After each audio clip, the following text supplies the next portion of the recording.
Welcome to the D&D Fitness Radio podcast, brought to you by your hosts, Don Saladino from New York City and Derek Hansen from Vancouver, Canada.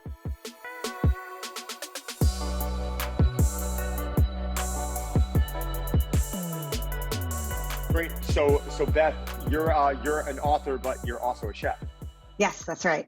Can you give us a little background on your history and how you got into this? Because this is a pretty cool read. Thank you.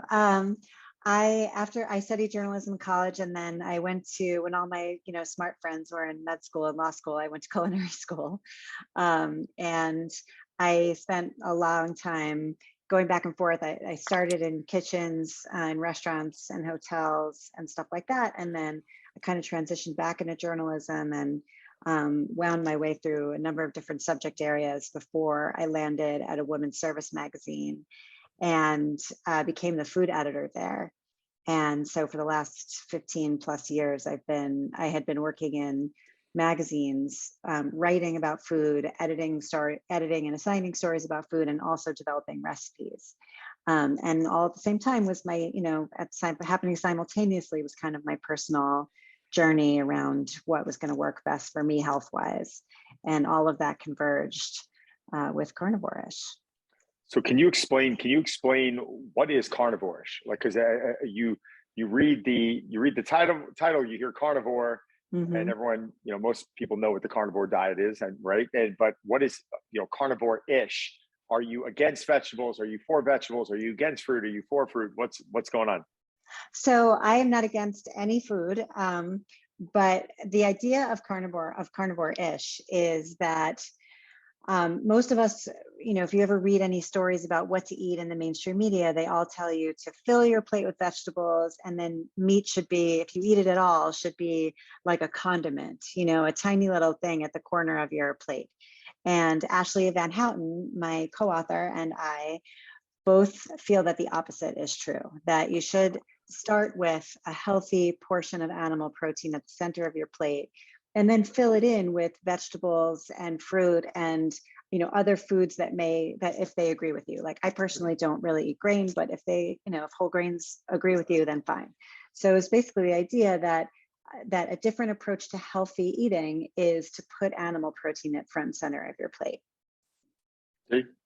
Yeah, that's, which is interesting, and I would tend to probably be siding with you more. But then it was interesting. I was watching. Somebody was being interviewed, and it was like a guy who was 100, and I guess he was a runner, and he was talking about what's the most important thing you've done. Like, I just eat vegetables and all that, and plant-based diet. And I'm like, oh, okay, well, maybe he has good genetics. I don't know. It's so difficult to discern these days. Well, part of what we encourage in the book, and the book is not prescriptive. We're not telling you to eat X amount of ounces of animal protein, or, we don't map out your macros for you or anything like that. Really, the book is about finding what works for you, with the understanding that it may shift.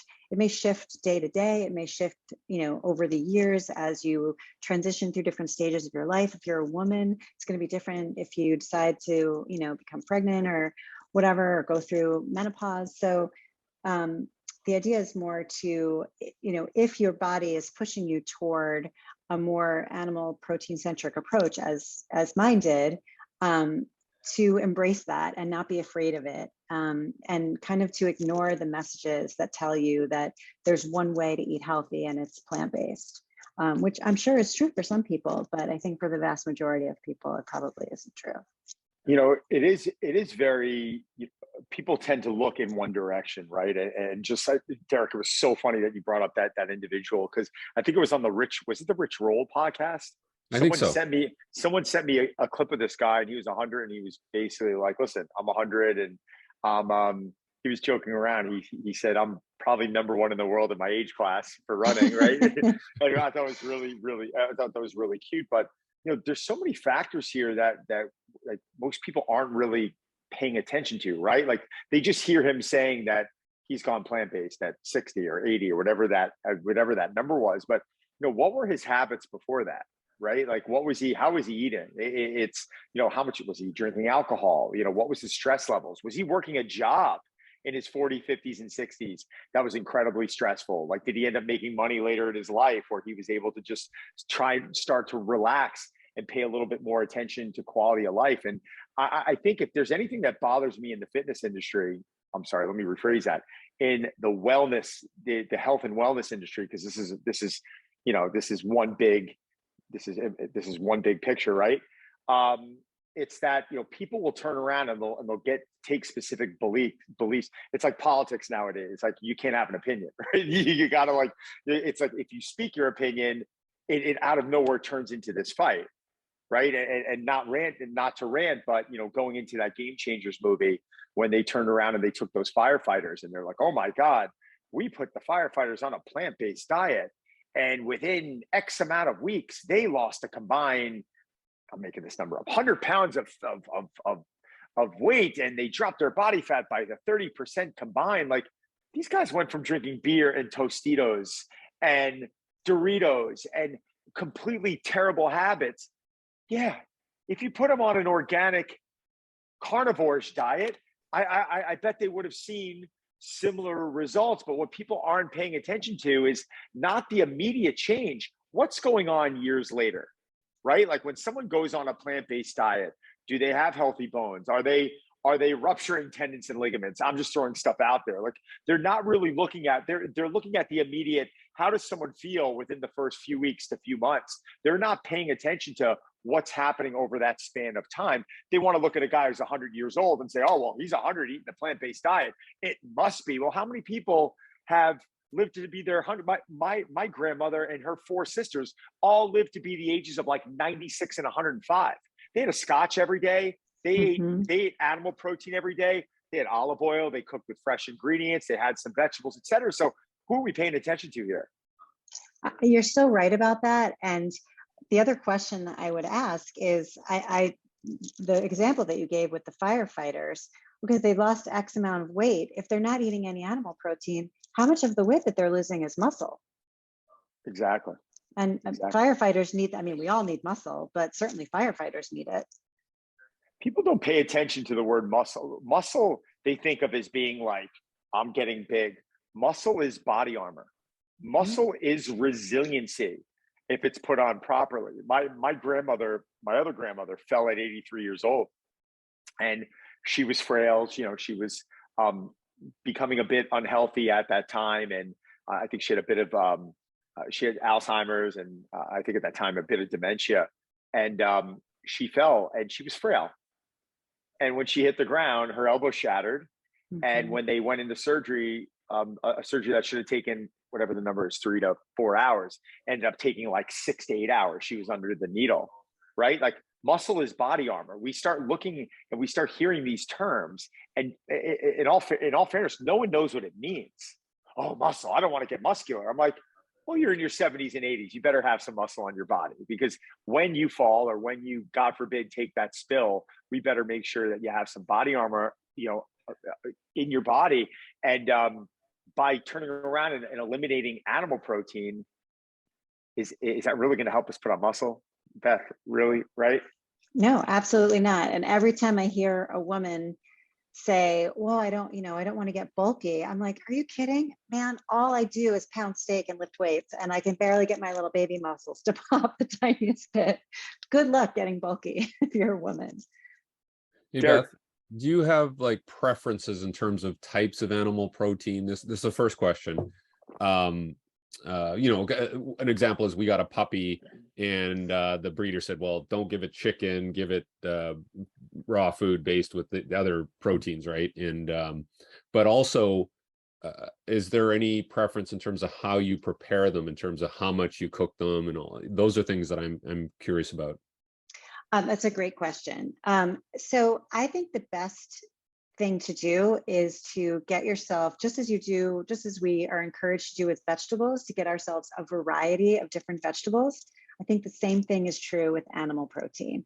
You can sort of argue about, which has the most of this amino acid or that one, or which one has the most micronutrients. I mean, I think red meat is definitely the gold standard in terms of what's the healthiest, but that doesn't mean that you have to necessarily eat red meat 3 meals a day, every day, although I wouldn't mind doing that myself. But there are a lot of benefits to eating fish. There are a lot of, and different types of fish. I mean, oysters are going to give you a whole different nutrient profile from, salmon or halibut.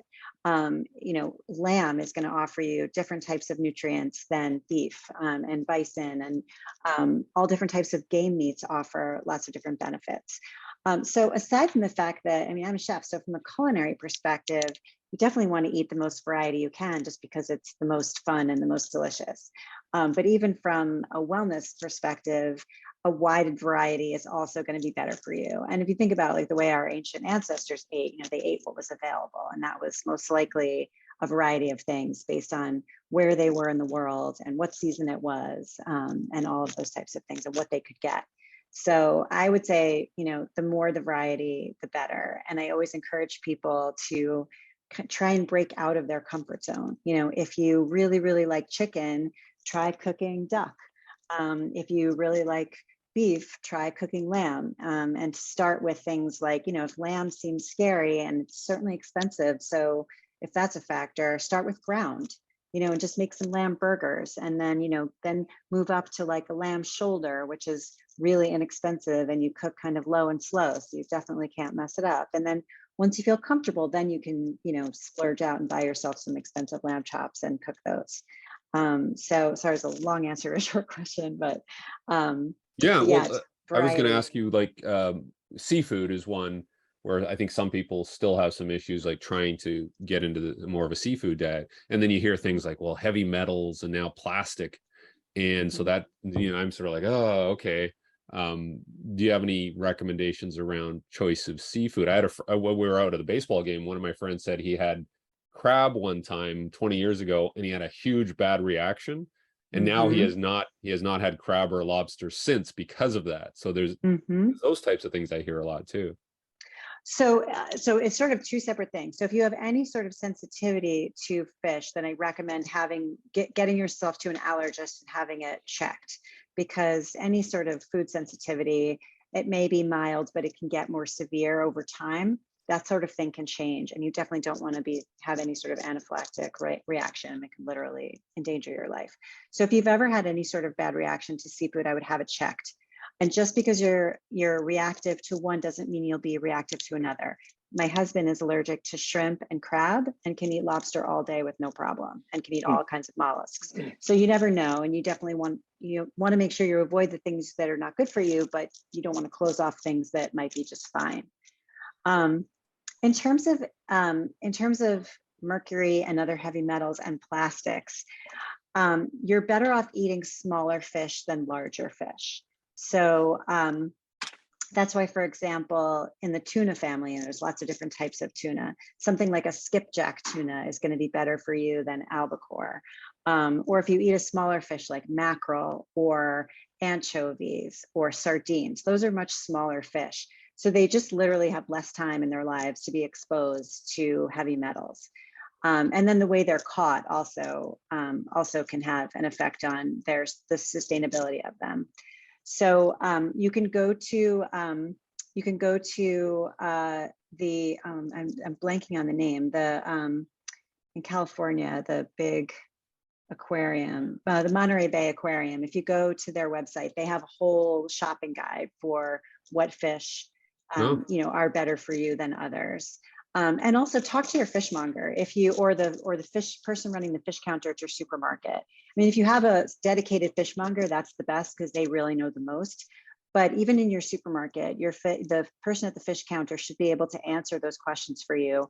What's local, what's fresh, what's a larger fish or a smaller fish, and to help you choose the fish that are going to work best for your diet and for your body. So you switching gears a little bit, Dr. Gabriel Line is a friend of yours, right? She's yes, like a sister to me, and has been on the podcast several times. You have contributed specific recipes to her overall program, correct? Like her book, etc. Yeah, she has a book coming out, and I think next year. And I created 25 recipes for that book. And then she and Ashleigh, who I wrote Carnivore-ish with, also did a program together, and I created the recipes for the ebook that went along with that program.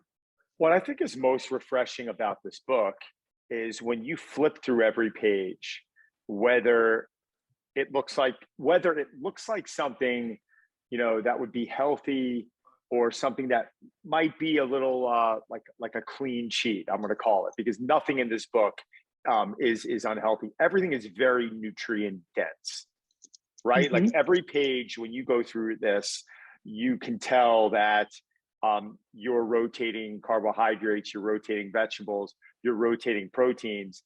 And that's something that I feel like when you do, it's incredible how much better your body feels. And bodybuilders can't have the luxury of doing this, right? Because they have to keep a specific macronutrient profile.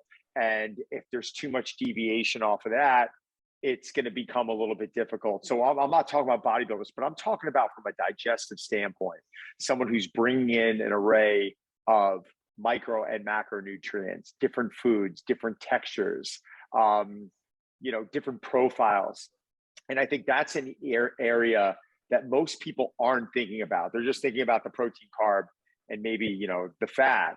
But how did you get educated on this? Because this is something where I even think people, a lot of doctors, a lot of nutritionists who, you know, are smart people, they're just consuming meat and meat only, or vegetables and vegetables only. So how is it that, you know, there are so many, you know, different opinions out there? Yet, you know, I feel like that, in my opinion, and Dr. Gabrielle's opinion, and other doctors that I know, Dr. Dwayne Jackson, they would all look at this and say, this is pretty phenomenal. Thank you. I agree with you. And I think, I mean, you're right that every single recipe in the book is nutrient dense. Some are more indulgent than others, but I say indulgent because just because they're indulgent doesn't mean that they're bad for you. And, you know, what I hear people say sort of anecdotally, especially women, but really everybody, is that there's like healthy food and then there's good food, like the food that you want to eat. And really my whole mission, my whole life's work is around bringing those things together and showing people that you can eat really delicious, satisfying food that you want to eat, that you look forward to eating, and not sacrifice your health. Those two things are not at opposite ends. And some of it is just letting go of a lot of the messages that we've gotten in marketing, you know, from food companies, from people, you know, trying to sell us things, you know, that it's better to have, you know, it's better to have boxed macaroni and cheese. I'm just taking that as an example. But actually, a lot of the foods that are in Carnivore-ish, and a lot of the foods that are in recipes that I create for others, is, you know, a lot of traditional foods, you know, foods our grandparents ate. And none of them felt, you know, when they were, you know, none of them felt like they were dieting. So these are foods that our bodies are meant to eat and that we're kind of designed to eat. And it's just a question of kind of showing people that those foods are also, those foods that we're, you know, that we're designed to eat, they're going to leave us feeling really good, and that are going to help us meet our goals, whatever those goals are, more energy, body composition, whatever it is, that we're actually made to enjoy those foods. Nature has our back in that way. So it's just some of it is just letting go of this, the sort of old messaging that you have to cheat in order to enjoy your food.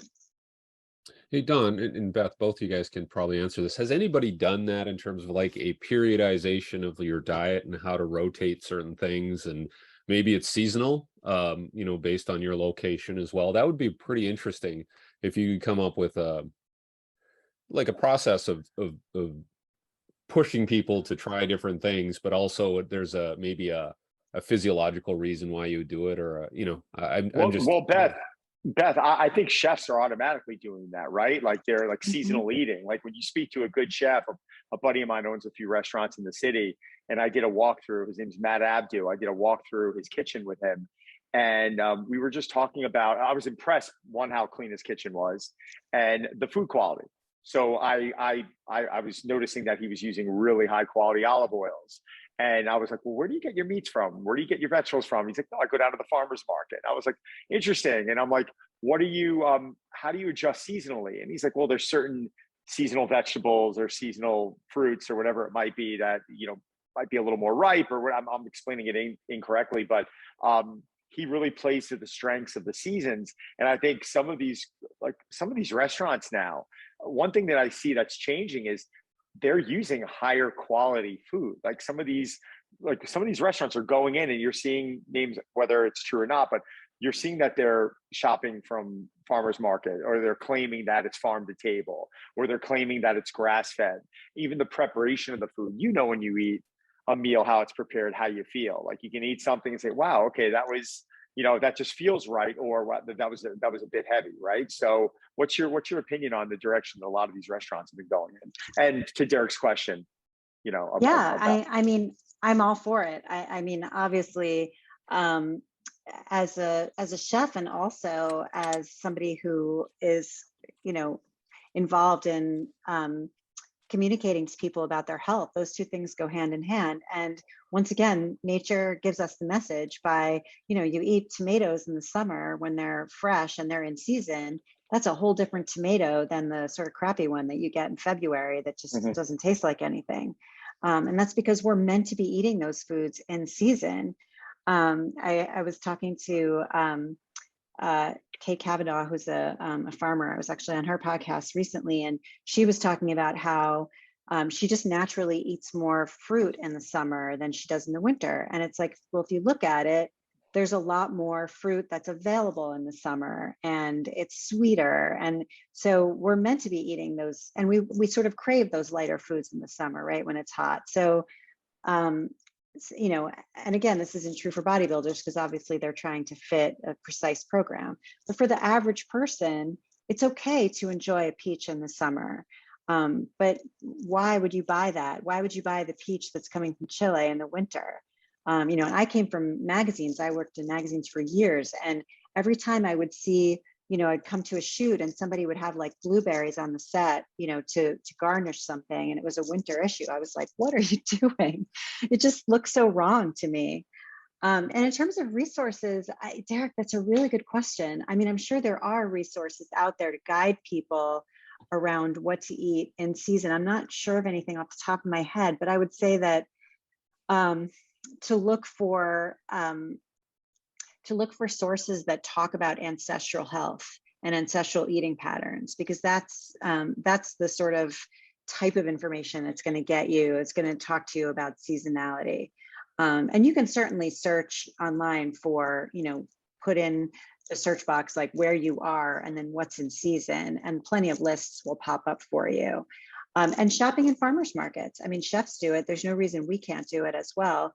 If you don't live near one, you can join a CSA, community supported agriculture. Some of them deliver direct to your door, and they will deliver to you fruits and vegetables that are in season that come from local farms. And local may be, I live in New York City. I mean, local can be up to 100, 150 miles away, but that's more local than California. So, so there's certainly ways to eat in a more seasonal pattern if you really want to. Even looking at, you brought up bodybuilders, even looking at from a bodybuilder standpoint, where a lot of them, they don't want a lot of variability. I feel like in their off season, they would be better off beginning to rotate different types of foods and nutrients and different types of vegetables, getting their digestion to a point where it's a little bit more optimal. So then in their season, when they're consuming their food, they have better digestion, and they've developed a little bit more resiliency. That's a word that people don't really think about, right? Like they're always going to body composition. They're always interested in, well, how do I look? And they're thinking that that's related to being healthy. But, when you're having a more of a nutrient dense diet, can you explain some of the benefits that you've seen from watching people? Maybe are there any success stories that you've seen from putting someone on a diet that they actually enjoy, right? Feeding them food that they enjoy, but that's more nutrient dense. Have you had any success stories? Because this is something that I would give to almost anyone with what's in this book. Thank you. So, one thing to keep in mind is that, we all think about circadian rhythm, right? Circadian rhythm is, our internal body clock that tells us or directs us kind of when to eat and when to sleep and when to be active and when to rest. And we think of circadian rhythm as being like a 24-hour kind of system. But there are also systems in our bodies that work over the course of a year. So there isn't just one system in place. There are many systems in place. And that's part of the reason why we're craving those lighter foods and more fruit in the summer, because that's part of our pattern as human beings. And that's why I believe in kind of going with it if you're able to. If you don't have, something specific that you have to stick to, you don't have any sort of physical ailment that causes you to avoid things like fruit. But in terms of success stories, I can tell you just my own personal experience. I was a vegetarian for a long time because I thought that was the healthiest way to eat. This was years and years ago. And about 8 years ago, I went on an elimination diet, and I thought I was like a really healthy eater. I was food director at Health Magazine. I knew everything there was to know, right, about healthy eating. And it looked like, whole grains and legumes, lots of vegetarian meals, meat sometimes, but only like once in a while as a treat, lots of poultry, lots of fish.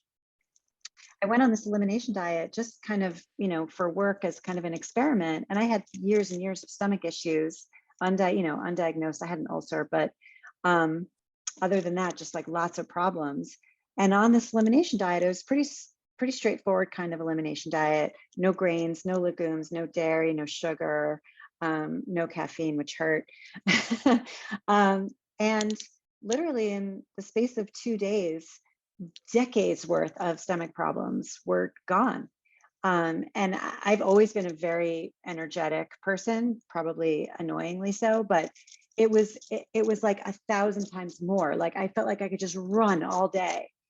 And what I learned is that the grains and legumes and things that I thought were healthy and maybe perfectly fine for other people were not working for me. And then over time, as I started eating more animal protein and making that more the center of my plate, I found that I felt, just better and better and better. And now I'm 51 years old and I'm in the best shape of my life. And there is absolutely nothing special about me, not one thing. There's nothing that I have that anyone else doesn't have. I just did the work to figure out what was going to work. And it turned out that was it. God, you have perfect skin. So obviously something's happening here.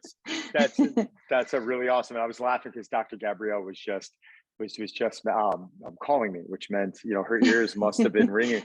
Is there any way you can walk people through? Because a lot of people don't understand like the seasonal clock, like winter, spring, summer, fall. What are some of the strengths that they could pay attention to when it comes down to food shopping? Like what should we be looking at in winter, spring, summer, and fall?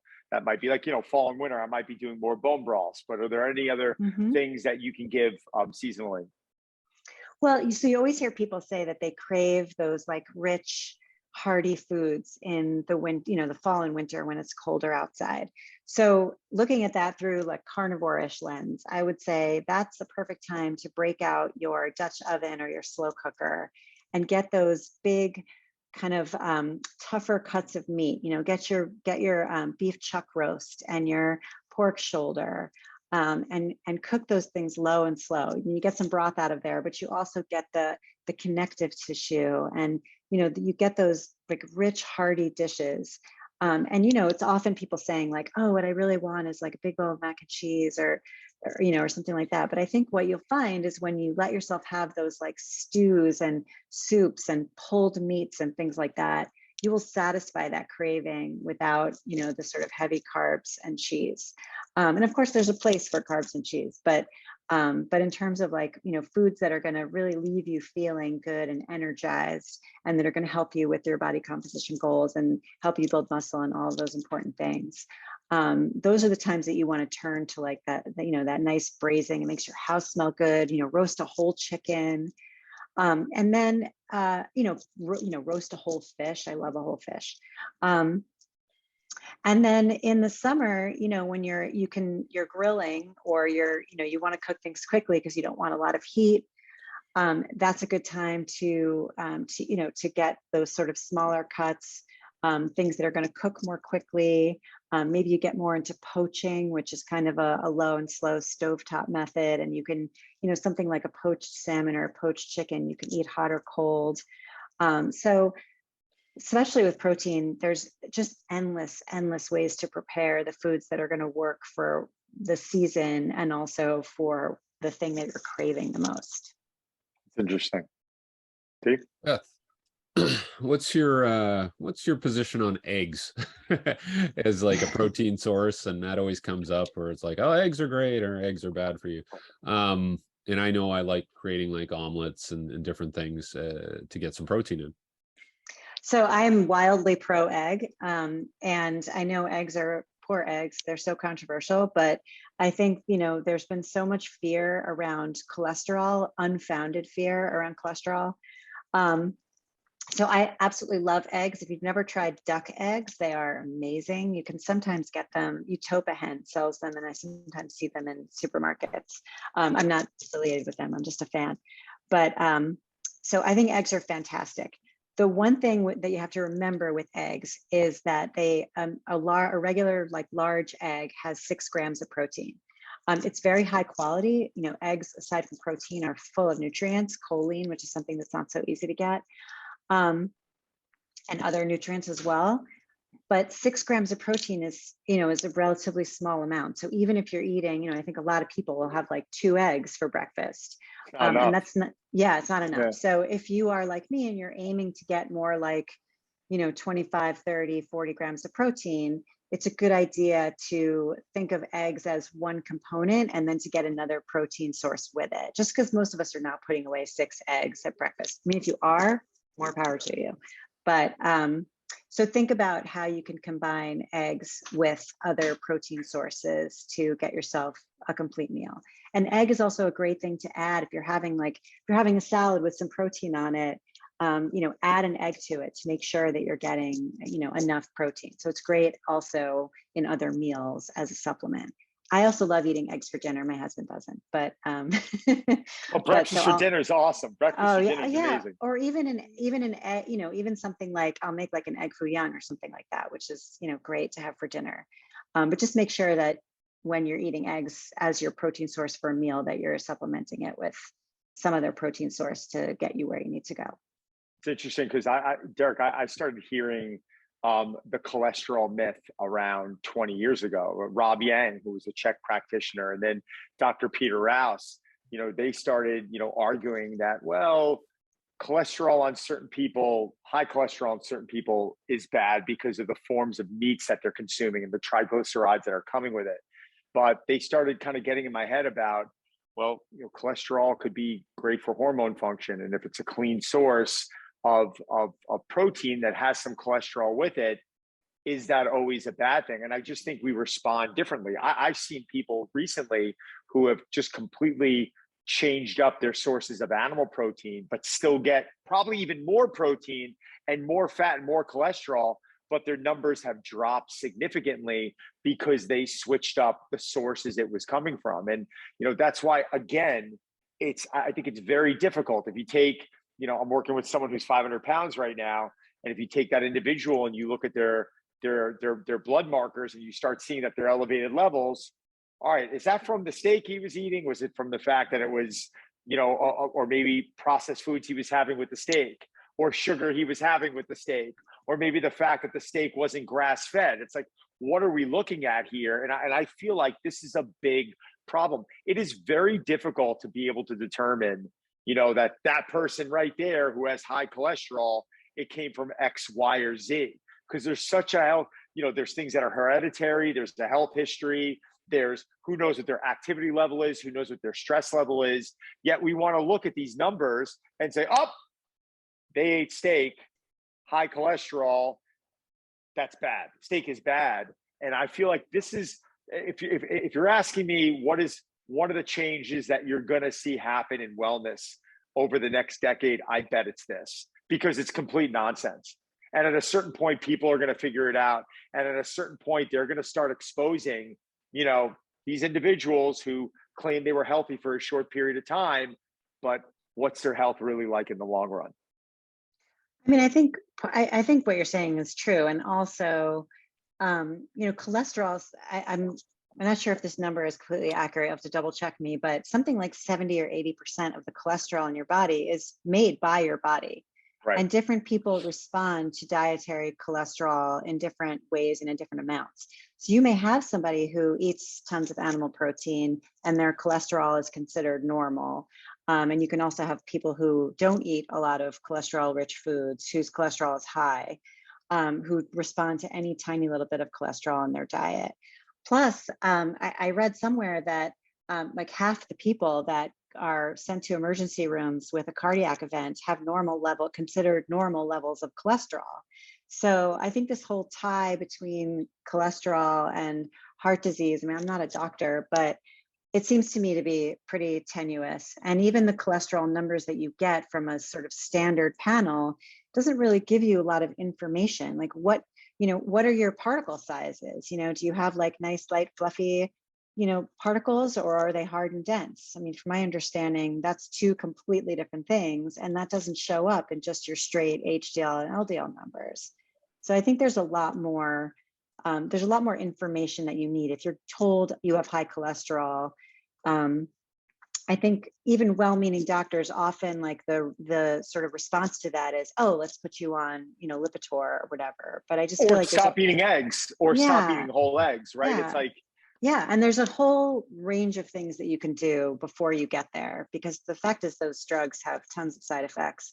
And by cutting out eggs for no really good reason, you're losing a really nutritious food, and a food that you may enjoy. And what are you replacing it with? Like, so you're going to eat cereal instead of eggs?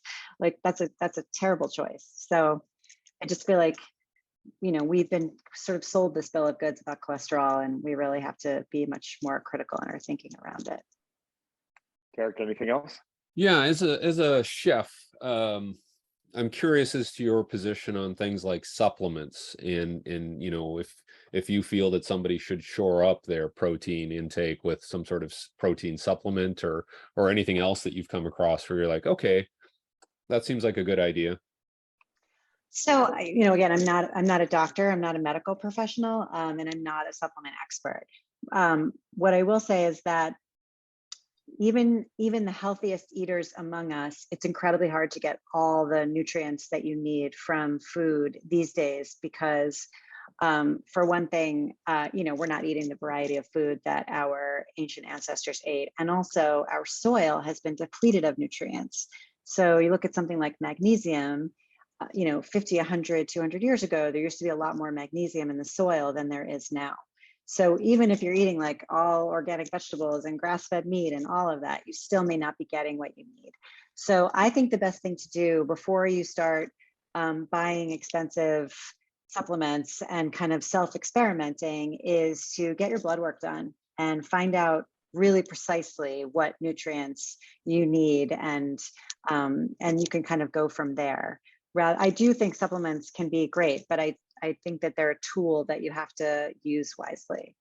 Is that something, Don, is that something to get your blood work to analyze all that stuff? Is that something that's very specialized? Can you get that from your normal doctor? No, I wouldn't go to my normal GP to get that, but I would go to like a Dr. Gabriel Line to look, a little bit more in depth, right? I mean, there's just certain things that your insurance is going to cover from your GP, and based off of the blood and what they're assessing, they're not going to give you like this full crazy in-depth panel. Like they're going to go through the basics and let you know, specific markers. But I mean, Beth nailed it. I was laughing when you were saying that, because I get a weekly question because I promote Thorne supplements, but I tell people, guys, it's a supplement. Like I tell people Addison who might be deficient in a certain area, or especially if you're traveling, or if your nutritional plan just isn't there and we're lacking in certain areas, then yes, a fish capsule. Yes, maybe your digestion's up. It's a pre or probiotic, or vitamin D. Are you working inside all day, or are your vitamin D levels low? Like if they're not low, do you need it? I mean, certain doctors would actually argue it, right? Depending on what range are we actually paying attention to, right? Dr. Gabrielle might say that the range is higher than, say, your normal general practitioner. So again, it's a little frustrating, because if you're the general consumer and you're not in our situation where it's almost our job to know this stuff, yeah, you can get confused. You have one person telling you that you need 10,000 IUs a day of vitamin D, and another one's telling you 5,000. Well, in my book, that's a pretty significant difference, right? But yet we hear these ranges varying, with so many different things. It is confusing. And I think people are very confused about everything. They're confused about nutrition. They're confused about fitness. They're confused about so many things. And how could they not be? Because all they get are all these conflicting messages in the media. But that's why the work that you do is so important, because you help guide people toward, you use your expertise to guide people toward what they really need. And that's priceless. Well, that's what I think, what I was really impressed about this, because there was no shortcuts here, right? Like you pay attention to food quality, right? But if you don't have access to organic meats, it's not that you're telling someone to starve. It's like, do the best that you can. But I highly recommend, Derek, even take a look at this. When you go page by page, you almost feel healthy by just looking. But seriously, no one thinks about it. And I'm being serious. I'm not being cute here. When you look at the colors of each page and you just look at how nutrient dense each item is, I mean, in my opinion, we can eat delicious foods and still be healthy, right? Like, and that's the misconception, is that how are we relating health to our nutrition? Is it chicken and rice? That's not healthy in my book. We're not getting many nutrients there. We may be fulfilling a macronutrient profile for a specific individual, or are we getting something that looks like this, right? Like the Mushu pork bowls. Like this looks like it has an array of micronutrients, fiber, protein. I mean, it almost looks like a perfect meal, right? This is something that I'd probably eat every day, and I'm sure it's delicious. It's great for your digestion, and we want to enjoy our food. Can you talk about, this sounds like a really basic question, but I digest my food better when I enjoy it. Mm-hmm. I chew it more slowly, rather than having a grilled piece of chicken or steamed broccoli, which is just, it tastes dead to me. But when your food's delicious, you chew it, you have a better relationship with food. And I've seen through 20 plus years of experience that my digestion is a lot better. I think you've touched on something that is so, so important. And what you're talking about, you could sort of look at it through a number of lenses. First of all, if you're eating food and it has a lot of flavor and a lot of texture, that means that the food is fresh. It means the food is cooked properly. It means it's probably seasoned well. It probably has herbs and spices in it, which, once again, this is nature, kind of helping us out. Herbs and spices are incredibly healthy for you, and they help your food taste better. But it's also mindset. I mean, mindset and health are completely connected. So if you sit down to a meal and it's, steamed chicken and broccoli and there's nothing else there, you're going to have a stress response to that, because your body knows it's not going to be nourished from that food. So, and anytime you have a stress response, you can forget your digestion. I mean, part of the physical stress response is that your digestion shuts down so that you can, flee the tiger. So being relaxed, being happy, feeling like you're in control, feeling like you're not stressed because you're having to cook something different for yourself versus your family. All of these things contribute to that sense of calm, taking a deep breath before you start eating. And when you take that deep breath and you smell a great fragrance from your food and you're going to enjoy it, all of that definitely helps your digestion, along with the physical part, the macro and micronutrients and the fiber, and the lack of junk in your food, like the food that's all designed to nourish you inside and out. Like all of that put together is absolutely going to help your digestion. How much has having a journalism background helped you to communicate these ideas and put together a project like the book?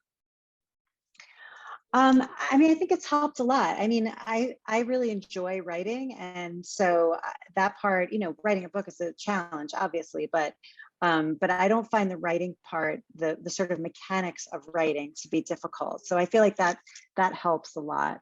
And also, just working in magazines for years and doing a lot of consumer facing content, the way I write recipes, I'm so anal. Like I'm sitting there in the kitchen with I have a ruler that is like my kitchen ruler.